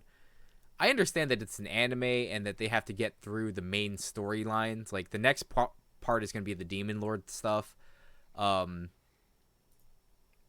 not a spoiler because, yeah, I was like, shit, did I just say another spoiler? No. You're it's so on hard to fire today, keep John. track of spoilers because I'm like, I don't know what information has been disclosed yet versus what I already know because I read mangas and light novels. But, yeah, we already learned about, I don't remember her name, Vivian or whatever her fucking name is. There's that lady who approaches the Demon Lord who's like, I want you to kill my dad, and she's a demon. There. So that's the next arc, and that it looks like they're setting it up to pace to have that be longer than the whole Eagle thing, which is kind of weird because to me they take like the equal amount of time in the manga to like talk about those sections. So that's why I'm like the pacing is a little bit weird, where it seems like they're preferring to do the Demon Lord thing with that one chick more than the Luna and Eagle storyline, which is Maybe they just fine. don't think it matters as much and made a deliberate choice. Yeah, I don't know. It just seems like compared to the first season, especially, the pacing seems way faster because they're just zooming through this. This should have taken 6 episodes to get through, but it took 4. I guess the resolution is going to be on episode 5, but right after episode 5, they're going to go do the Demon Lord stuff, which leaves 7 episodes for the Demon Lord stuff, which to me, that seems a little bit unbalanced. It's a very slight unbalance, but it is an unbalance overall. I think you're probably making an overestimation thinking it's going to be a whole episode. It's probably going to be one scene, and they'll move past it. Yeah, I don't know. The Eagle thing got resoluted already. It's like there was more to that too as well, by the way. But it's like, we explained the basics. That's good enough. Let's continue. It's like, okay, I suppose. Man, these anime with their pacing issues. God damn it. I don't know. Like I said, I like the manga. I want to like the anime, but it's making it really hard to. There's a femboy in there that's slutty as hell. That's all I need. Yuki Kaze. Yeah. I really love the redesigns. The redesigns are awesome. Yuki Kaze looks amazing. Looks way better than in the manga and in the first season. I love these redesigns. Mikon, beautiful. Love her. Luna's older sisters, amazing. Impeccable. The ending art, amazing. Looks like light novel art. Love it. Oh, the ending art actually looks beautiful. That catches me off guard every time. I love the ending. The ending song is really good. I like the ending song, and I like the ending art. Like, the art style was really cool. But, yeah, just the anime interim is... I don't know. Maybe if they pass this and they take 7 episodes to do the second half for the Demon Lord stuff, maybe that would be a lot more interesting. Because that is a very interesting storyline. I'm looking forward to that a lot, too. But that's it. That's all I really wanted to say about it. It's got pacing problems right now. It's not a good thing. Unfortunate. All right, Shinoda. How I attended all guys mixer. It's a straight up rom com, and I fucking love it. First of all, it's about actual adults, specifically ones in college. So that I'm already like, cool. Thank God. They're legal. They're all legal and like they're actually somewhat relatable. Like I love this. Um, no, so literally it's in the title. It's about these drag kings that go on a group mixer, and the guys keep on meeting these chicks to go on dates and just have fun in general, but like they don't recognize it as dates. They're just like, yeah, friends hanging out. But like it's very obvious the chicks are into them, but also like kind of not obvious. It's fun. It's a rom-com. There's three Who am I separate supposed to be rooting pairings. for here? Okay. There's three more separate than, pairings. Okay, Yeah. okay, all right, all right. So Listen, that's also fun the because instant- each of them has their own character dynamic. The instant you mention a rom-com, I go, okay, where are the ships? Where are the ships? I need the ships. This is Yeah. why we're here. Let's not kid ourselves. Everyone who loves rom-coms, why do we like rom-coms? Because we have shipping wars to be had here. There's waifu and husbando wars that need to be fought. In the The thing comment with section. this is there's no wars on this one because each pairing is already made. Like Oh, it's just about them figuring okay, out so we just see the progression. meet cute stuff. Yeah, we Yeah. see the progression after the meet cute of these pairings. Okay. It's hilarious though. Because of their job and all that, these chicks are a lot of the time in drag. So like the guys are constantly questioning, shit, am I bi? Am I into guys? Like they are really fucking handsome, and it's hilarious. It is genuinely hilarious. Not in a phobic way either. Most of the time, couple times it's questionable, but most of the time it's just funny. It's Japan, man. Yeah. Nah, It's still Japan. And like these guys are more normie view about it. They're like guys, and like everyone around like, oh my god, is that two guys together? Ooh, fancy. Just stuff like that. But in Not to general, it's a fun show. not to get too SJW up in this, but Oh, here we go. I talked about this on Netflix a couple years ago. There was a show I watched called Altered Carbon that I thought had Fucking love it so much still. a very interesting premise about like the stacks. Like, so there's this alien technology that you can basically put your mind, soul into, and as long You're as you find conscious, yeah. your consciousness into, and in the stack you can slot it into a different human body, and you now are in a different human body, but you're still the same person.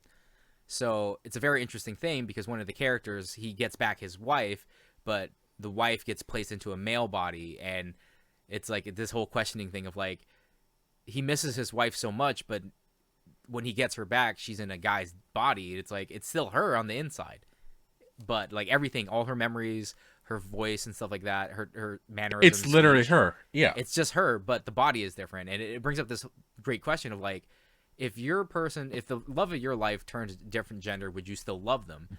And Would you it's just love me like, if I was a worm? Absolutely not. I hate worms. I would throw you with the fishes. My wife has asked I would me give that you to a before. bird. She hates worms, and she said she wouldn't even keep me in her pocket all day. She'd give me a nice patch of dirt and just leave me there. And I'm like, that's terrible. Oh, that's actually sweet. That's god awful. Just feed me to the fishes and get it over with.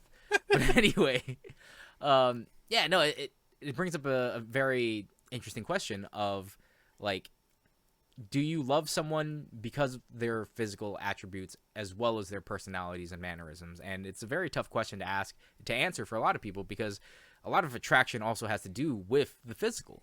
As much as we don't want to admit that, it's not anything phobic to say that, like, I'm attracted to women or I'm attracted to men. Yeah. Like, It's a preference. it's No, it's Not a only- complete preference thing, yeah. an attraction. And people are allowed to have that. As much Yeah. as a lot of people don't like it, people are allowed to have preferences. People are allowed to like what they like. And it's a shitty thing, because when I see media like this that do that whole like, oh, am I gay? Am I not? It's like, it's not so much that you're gay. It's that maybe a lot of people are more pansexual than they think, because I gave it a thought after watching Altered Carbon and had this conversation. Like, you know what? If the love of my life turned out to be in a different body, they're still the love of my life. It doesn't matter to me about like what their body is. It matters to me about what I feel when I'm with them. If I feel the same way, then it doesn't matter, and it shouldn't matter. And that's how I feel. That's my SJW take of the day. Please cancel me, Republicans. Be warned, I have guns. Now they don't know what to think. Oh my god. He says it's okay to blow dick and also shoot guns? Whoa! Oh boy. My God. Comment section, light him up. We're yeah. Well, we've already had Finn light you up for your opinion on 9S, so Listen, I don't care if people. Why are you booing me? I'm right. All right. Do you have anything else, or? It's a fun rom-com with college age students, actual adults. I genuinely like it. I would recommend it for everyone. It's a nice, easy watch. I think it's funny that you guys telling me about these shows, Orb 2.5 and All Guys Mixer. They kind of sound interesting. Like I feel like I want to check them out. Not gonna lie. That's why we do this, John.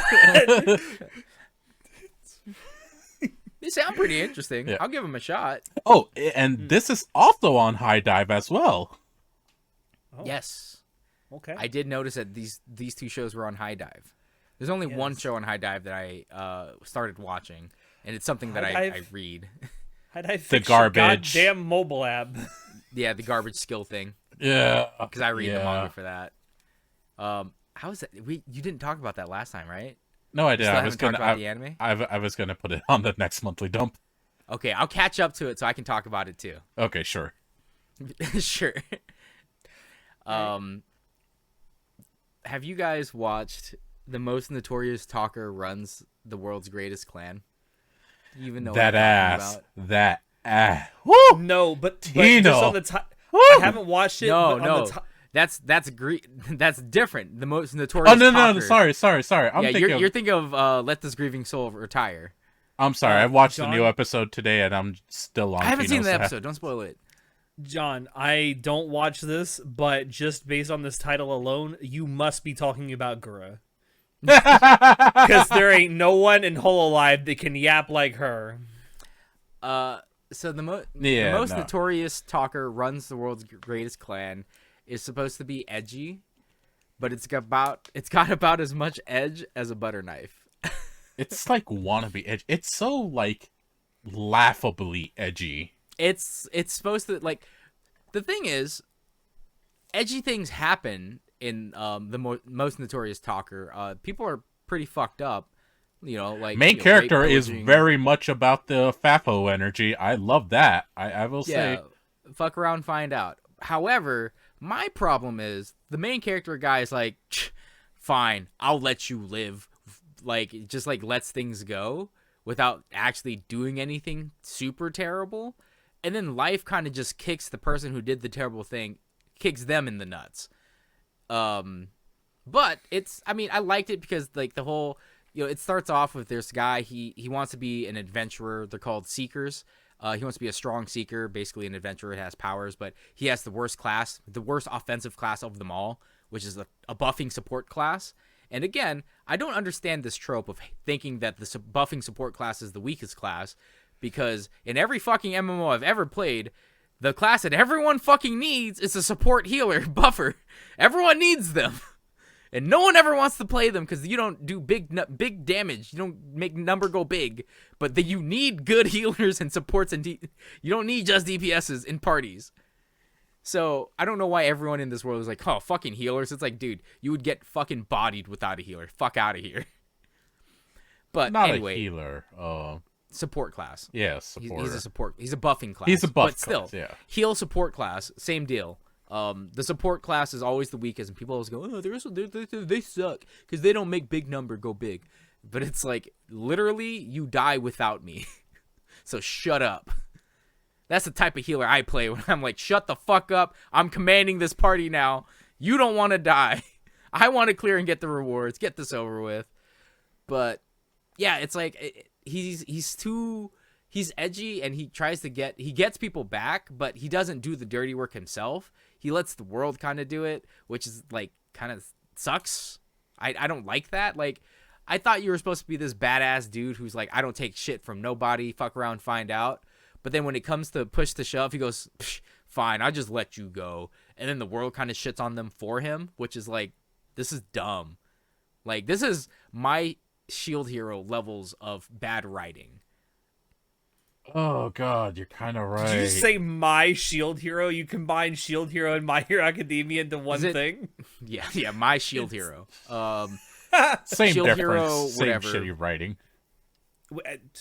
Yeah, it's like Shield Hero, where it's like Naofumi's supposed to be this super edgy, like, I'm this dark hero, no one understands me, I'm gonna get these guys back, and then when he can get them back, he goes, I'm too good for that, and then the world gets back for him anyway, and it's like, well, that was stupid. That's what is happening so far in Notorious Talker, which is not great. I don't like that. I do like seeing bad people get their comeuppance, though, so if you're into that, like, Notorious Talker is full of that. These bad people get their comeuppance real fucking good. Just not at the hands of the main character. Not in the direct hands of the main character, I should say. He indirectly does it. That's why redo of healer will always be the best. Yeah. I know at least one person who will agree with you on that. Yeah, as do I. God damn. Yeah, I'm still going to watch it because I do like seeing the bad people get their comeuppance, because I'm just like, well, you're shitty people, so watching the world shit on you is pretty entertaining. I just don't like the fact that the main character guy is like, just like how he is. Like, I wish he would just do it himself. He would pull the trigger instead of just like being the catalyst that eventually ends up with the person getting shit on. Yeah. I hate that. I just hate it. I will say FBI, this. we're talking about an anime. We are talking about an anime. I will say this. Main character guy is hot. Oh, yeah, he's like buff that. as shit. He is. What's his name? Ooh, Noel? yeah. No. And, Wait. No, it is yeah, Noel. it's It is Noel, Yeah. yeah. He's a looker. Ooh. There is a SA warning here where the assassin chick tries to sexually assault him even though he says no. Weird anime trope that continues to happen, but haha, funny. Hot girl wants to have sex with you, and when you say no, she says she doesn't take no for an answer. Not cool. Yeah. They play it off for jokes. It's just a little section, but I thought I'd mention it anyway because sometimes, people get uppity about that type of stuff. Don't do that, boys and girls. Yeah. That is a no-no.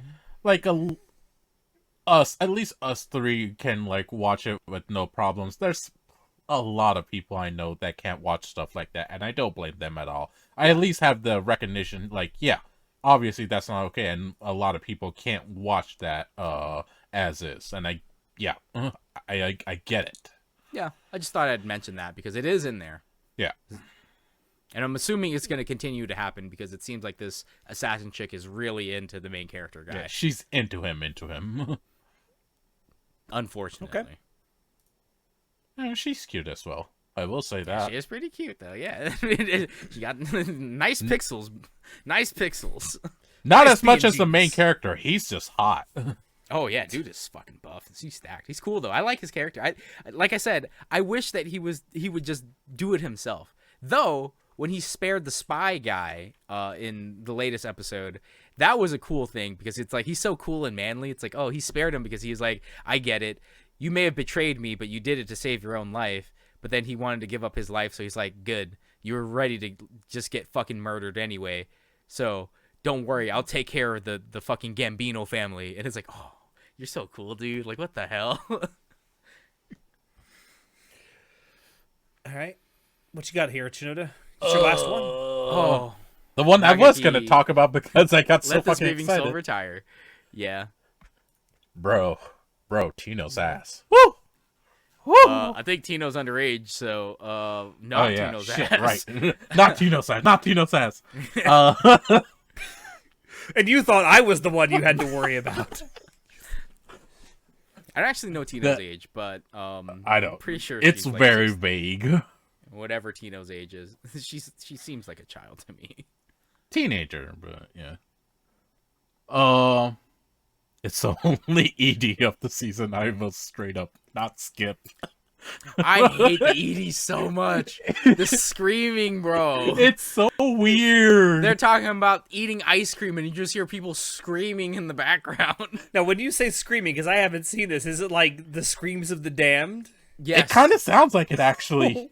God. So they do this weird thing where It's part they'll of a start theme. playing the ED while the episode's still going on, like the little screams, and then it'll actually lead to the full-on ED. And it's fun because the episode previews are actually built into this in the way that they'll actually sing the episode preview, and it's pretty fun. Like, they enjoyed making that, and I really like that about it. Yeah, so Let This Grieving Soul Retire says, we have 25 minutes, we're going to use 25 minutes. Yeah. Kind of like ReZero does. More like Not Mushoku this Tensei. season, but yes. It's kind of more like Mushoku Tensei, where like the story goes along and it starts playing the intro and the outro, where like the story continues into it. Continues through it. Yeah, like I said, this one I watched, I think I only watched the first episode, and then I was like, I'm going to go read this. So I went to go read the manga, and I'm all caught up on the manga, and I'm like, well, shit, here we are. Light novel, web novel? I haven't read the light novel yet. Light novel, okay. I'm pretty sure if there's a light novel, there probably is a web novel as well. It's usually web novel, then light novel, then manga, then anime. Yeah. But I did go ahead and read the manga, so I know what the whole story arc is about. I continue to love this genre of like stupid MCs surrounded by very competent people. I love this genre. Yeah, that's this whole show. See me loving Overlord. Incompetent MC surrounded by extremely competent peers and subordinates. Love this trope. Yeah, Hilarious. so the TLDR on this show is main character and his friends decide to be adventurous and form a party and all that. All his friends are actually powerful, and they get even more powerful as they go on. The main character guy is just a regular person, little bit smart, but like otherwise just a regular dude. No, not powered. You gotta up. understand. The main character guy has one maxed out stat. It's luck. Like, things just work out for this bro. And people Yeah, it is luck, misunderstand actually. what Yeah, you're right. This is like if you watch an anime, if you wanted to watch an anime where the MC's power is just being the luckiest son of a bitch alive, watch this fucking anime. Because Like, literally, he bullshits things into existence. I swear to God. it's hilarious. Oh, you mean like Sid? Sid is actually competent though. No, but he does bullshit things and like just happens to get it right on purpose. No, this is literally the same thing. I'm saying, in Let This Grieving Soul Retire, the main character has no skill. He is not OP. He could not fight. Gotcha. He does have items, and that's like the only thing that he can rely on. He has various magical items that he needs to live, and that's the only way he can bullshit through anything. Yeah, because he's so unfathomably rich with all his freaking treasures. Yeah. He's the guild leader. He keeps on trying to retire or get away, and everyone's like, "No, we need you. You are our guild leader. You are our mastermind, our brains, everything. We cannot survive without you." Although they are the most powerful, and I think they're actually kind of right. They need him. He's the glue. Well, because his luck is just what makes His everything luck good. is the glue. Not that they know. They just think he's omnipotent or something. They don't know. He's so lucky that they don't even see his luck. They see the luck as a skill. That he's just that skillful. What is he called? Sometimes it's better to be lucky than good. steps. Or something? 1,000 steps. Yeah. 1,000, because he's always 1,000 steps ahead. Yeah, but the anime adaptation is hilarious so far. Love it. Love the animation. The animation is surprisingly good. I wasn't expecting it. I thought this was because, whatever B-tier anime with some fan service or whatever. No, it actually has good animation. I was like, yo, what the fuck? It's fun. It is legitimately fun, and like, Yeah. there is one of his friends. She is batshit crazy. She bullies Her student Tino, who's like one of the other main characters. Liz. Liz. Yeah, so the main character guy, he's part of a guild called Grievers. Yeah, Grieving Souls. Yeah, they're called Grieving Souls. It's just like, why? And they wear these masks that are made of metal and they can't see out of them, so they do everything blindfolded because they're fucking crazy. But every single one of his team members is like they're peerless in their field. So like there's a defense guy, there's a samurai attacking guy, there's a magic girl, there's a thief girl, and then there's Alchemist. I don't remember what she is. Yeah, alchemist. You're right. Yeah. She's like alchemist. She's really smart. But Citri, yeah. Yeah, Citri and Liz are the sisters, and then they have their brother. I don't remember the brother's name. They haven't introduced him yet, actually. Oh, the really weird chin one, the yeah. Chin dude, the big knight guy. Yeah. But they each represent like a stat point that they're all maxed out in, and like I said, the MC is maxed out in luck. But each one of them are basically unrivaled, peerless, dauntless people in the adventurer world, and we follow Tino, but she has a master, and it's Liz, and she's batshit insane. I love Liz so much. She's so cool. Liz beats Tino to an inch of her life every time they train. You're like, just like, you're more Jesus skilled Christ. than I am. Why can't you be better than me? While beating her face bloody, like, why aren't you better? I love her. She's fucking psychotic. Well, it's crazy because so a lot of the party grows up and they go through this like terrible training regimen, and they think it's all because of their leader, because of his skillful moves to make them the strongest party members and ever. It's led to a reputation of him. And it made them the strongest party members ever. Having to suffer through shit like that, but their blind faith in their leader is what let them do that. But Tino doesn't have that type of blind faith in their leader as much as the main six do, as the childhood friends do. She has faith in him. She thinks she's like it was beaten into her by Liz to be like, oh, the main character guy is omnipotent, all-seeing God. He literally is God. And, like, he has such a reputation for being cruel that everyone's actually afraid of him. It's hilarious. It's like his training programs will never kill you, but they'll make sure you want to. They'll make sure you wanted to be dead. But yeah, it's a fun anime, as you can see us talking. Yeah, it's fun. It's stupid. Sounds it's like fun. Great fan service. Show. Amazing fan service. Yes. Hopefully, very Tino horny. Is of age. Hopefully, Tino is of age. Hopefully. John, I'm otherwise just I gonna recant say, my statement. You're gonna pick up the Blu-ray after this episode. Oh no. Oh yes. Oh no. The manga is not that lewd, brother. Like what? You'll see. Oh Jesus. Okay. All right. Well, John, play us out. It's no secret that I love Markiplier. As do I. I have talked about YouTube's himbo himself, Marky Moo, so much. I love him so much that I was going to go watch the movie Iron Lung, which he is producing, regardless of what the reviews say. You see how little Chinoda gives a fuck. I don't. What do you want? I'm honest about that's it. Fine. That's fine. Not everyone needs to like Marky Moo. At least 30 million people do. So like he might be in the minority here. But Jacob told me or asked us the last, I think, WTF, have we seen the Amazon adaptation of The Edge of Sleep? And I was like, what? There's an an Amazon adaptation of Edge of Sleep? The Edge of Sleep is like this audio drama that Mark did a couple years ago, like as a foray into horror. And I really enjoyed the audio drama.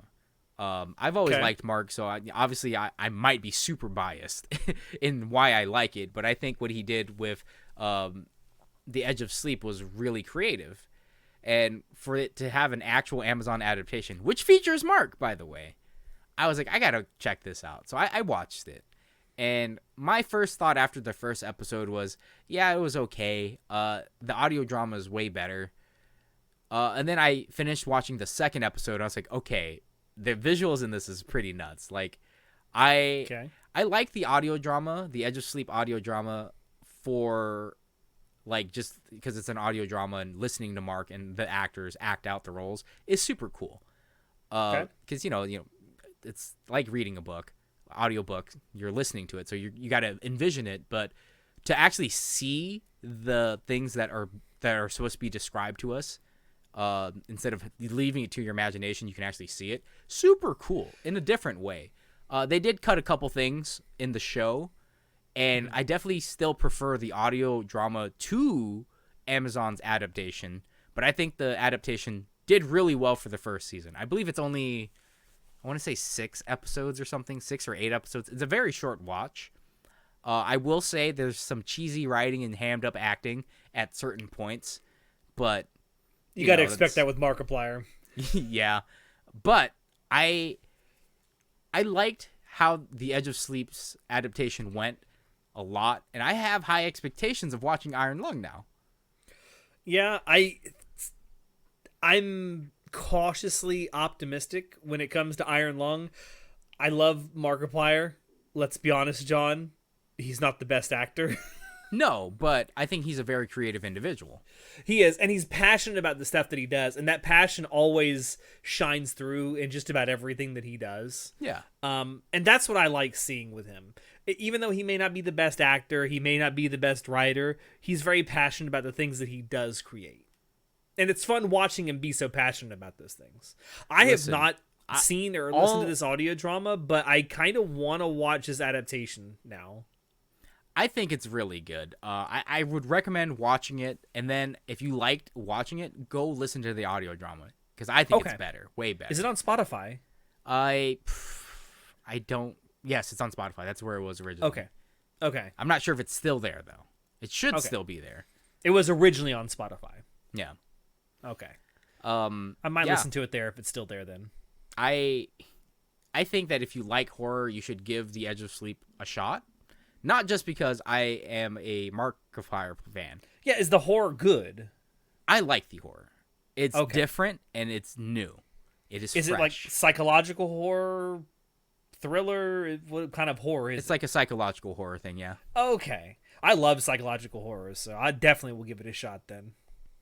Now, there are like weird, fantastical elements. Like The Edge of Sleep is basically about a guy who has problems sleeping, and all of a sudden people who go to sleep don't wake up and they die. Oh. So they have to survive, and like they're teetering on the edge of like insanity while battling through sleep deprivation, because I'm not sure if anyone else has ever stayed up more than 24 hours, but you start hallucinating after like 2 days. You start seeing shit, and it's pretty wild. So it's based on that. Start hearing shit. And that alone is already terrifying, because if you've ever done it, you know exactly what this feels like, where it's like you're half asleep but half awake, and everything, you don't know what's real. Things are real to you, but they're not actually real and happening. Like, it's fucking wild, nuts. I like stuff like that. For people out there who have never actually experienced what having a sleep paralysis demon is like, stay awake for like 48 to 52 hours straight. You'll start seeing sleep paralysis demons. Please don't ever do that. That's seriously detrimental to your health. Yeah, like don't seriously do that. But I suffer from insomnia, so there are times where I will be up for days, and it's not fun. So maybe that plays into why I like this type of horror that he made. It's a little bit relatable. It's very relatable to me, where it's like I'll be up for 2 days, 3 days, and I'll be like, I start seeing shit like fucking the road starts flying off into the sky, and things turn into owls and shit, and you're just like, what the fuck's going on? That's crazy. Yeah, and you're just like, dude, it's wild. It's wild, okay? So, yeah, I like the Amazon adaptation. I think people should go and check it out. Give it a shot. I can't wait to watch Iron Lung. Yeah, like I said, I'm very cautiously optimistic about Iron Lung. The game is great. If you've never played the game, go play it. It's fucking fun. It's kind of scary the first time you play it, not gonna lie. But yeah, I'm thrilled that Markiplier is just getting all these chances to do shit like this. Yeah, man. I'm glad that he's being able to branch out further and expand his repertoire. Like I know he's always done horror games, and again, I like him a lot. I like his personality a lot. I love horror, and I love horror games. I love horror movies, so it's right up my alley. Like everything that it's just like it's everything he does is stuff that I like. So I'm very biased, and I understand that. So maybe it's not as good as I say it is. Maybe I'm talking out of my ass because I have a Markiplier lens that I can't get over. But maybe I don't know. But it's so cool watching these YouTubers like make it big like this that are super passionate about what they do. Like same thing with Zach Hadel and Smiling Friends. Oh, dude, I love fucking Smiling Friends. It's so good. I'm so looking forward to season 3. Anyway, I'm gonna check it out. I guess that's it. We've gotten to the end of our list. This is twice in a row now we've actually talked about everything on our lists. This is very rare for us with the monthly dumps. Usually there's at least one thing that's left out. Yeah. Well, thank God Shinoda didn't put like 10 things on here. That's why. I know, that's right? also part of the reason. I was like, all right, Yes. I'll limit myself. I could try easily to limit put myself to like 3 or 4 shows every dump because it's like, well, we do this every month, and I feel like I need to talk about certain shows, like at least a little bit. And I could dump on because shows evolve too. Like your first two episodes could leave a good impression or a bad impression, and it could be reversed by the end of the season. So I think it's fine to talk about a show more than once if we want to or if we have to, because it's like, dude, I can't believe it went and did a total shit show. Well, it's like Demon Lord 2099. I was not expecting it to go in this direction. Yeah, like what the fuck? And who knows how it'll go after? Who knows? Like that'll be on the next WTF. Or WTF, on the next monthly dump, excuse me. Jesus Christ. Maybe it might be on the next WTF. We don't know what maybe I might talk about it on the next WTF, especially if it's super crazy. And I feel like I need to talk about it right then and there. But anyway, we're going to go ahead and end it there. Thank you, everyone, for dropping by to watch us. Do not forget to like, comment, subscribe, all that good stuff. If you like what you saw and want to see more, check down below where you can find links to Anime Club, After Dark, every single place we upload stuff. We also have a link to our merch store down there where you can buy Anime Club, After Dark merch if you want to support us that way. With that, I have been your host, Alex, and we will see you next time. Say goodnight, everybody. Good night. By the time next episode comes out, we'll have me and John will have watched Overlord: The Sacred Kingdom. I hope you guys are looking forward to us talking about it. Oh, that's right. Yeah. This week, actually. This week, yeah.